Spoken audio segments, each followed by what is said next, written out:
কি নাম বলো তোমার বাবু? ইমতিয়াজ মুর্শেদ শিহাব। জোরে বলো। ইমতিয়াজ মুর্শেদ শিহাব। ইমতিয়াজ মুর্শেদ শিহাব। তোমার বয়স কত? 13। 13 বছর। জি। তোমার বাড়ি কোথায়? 14 গ্রাম। 14 গ্রাম। তোমার কি সমস্যা নিয়ে আসছিলে? চর্মরোগ। চর্মরোগ। কোথায়? হাতে।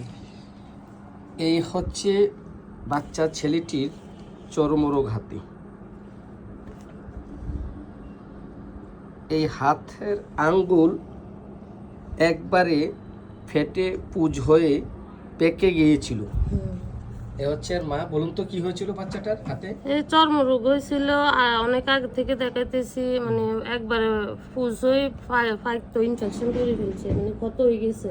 তোমার কি হয়েছিল বলো তো? ওষুধ খাওয়াতে একটু ভালো আছে। হ্যাঁ, ওষুধ খাওয়াতে একটু ভালো আছে। বলো তোমার কি হয়েছে হাতে বলো। চর্মরোগ। কি হইতো? ফেটে যেত? আর কি হতো? পেটে পুজ হতো, পুজ পানি বের হতো না? খুব খারাপ অবস্থা ছিল। এখন কি একটু কমছে? হ্যাঁ, কমছে। বন্ধুরা, এই ইমতিয়াজ মুর্শেদ শিহাব 13 বছর বয়স। তার চর্মরোগ, আঙ্গুলের চিপায় ফাটা শুকনা চর্মরোগ, চামড়া ওঠে এবং পানি পরে পুজ ভরে 1 বছর এই সমস্যা কষ্ট ভোগ করার পরে আমার কাছে আসছে। তাকে আমরা সার্বিক লক্ষণে, শীতকালে তো বেড়ে যায় বেশি, ঠিক আছে? শীতকালে সবচেয়ে বেশি বেড়ে যেত।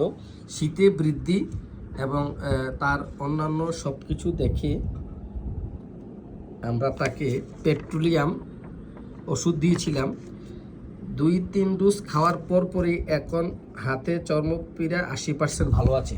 তোমার এখন চর্মপীড়ার আগের চেয়ে অনেক ভালো আছে, 80% ভালো আছে। আরেক ডোজ ওষুধ দিয়ে দিচ্ছি, একবারে সেরে যাবে, ঠিক আছে? ওষুধটা নিয়ম করে খাওয়াবেন। এখন তোমার চর্মপীড়া ভালো আছে দেখে আমারও খুব ভালো লাগলো। এটা খুব কষ্টকর। সে তো হাত দিয়ে ভাত খেতে পারতো না, চামচ দিয়ে খেত।